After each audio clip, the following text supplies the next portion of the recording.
Et une stratégie d'équipe qui était une très belle stratégie d'équipe. Malheureusement, le terrain n'était pas forcément le plus favorable. Faut pas se cacher derrière toujours le terrain qui est favorable ou pas. Je pense que non, c'était bien. On s'est fait plaisir.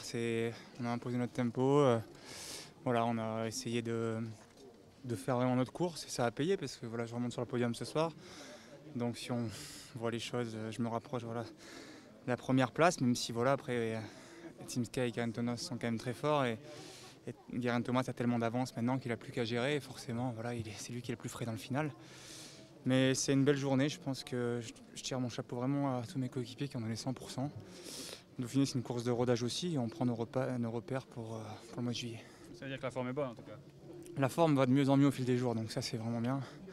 Je me sentais mieux qu'hier, donc voilà, je suis pas encore à 100%, mais je sens que les efforts que je fais tous les jours payent et je me sens de mieux en mieux du jour au lendemain. Geraint Thomas est indéboulonnable. Honnêtement, il n'y avait rien à faire aujourd'hui. Avec Dan Martin, ce sont les coureurs vraiment très en forme sur ce Dauphiné.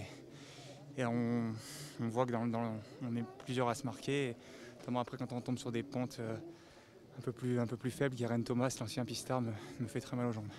Quand on sait qu'ils vont récupérer en plus Chris Froome, c'est pas un peu décourageant cette équipe Sky quand on est son adversaire?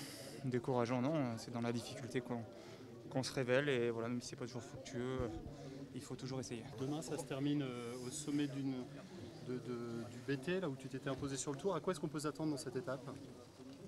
Avec la fatigue qui s'accumule au fil des jours, on a vu déjà des beaux écarts aujourd'hui. Je pense que ça peut être pareil demain. C'est une montée encore difficile. Il ne faut pas oublier que demain, au bout de quelques kilomètres, on va se retrouver dans le Cormet de Roseland et dans un col aussi dur que ça, au bout d'arriver.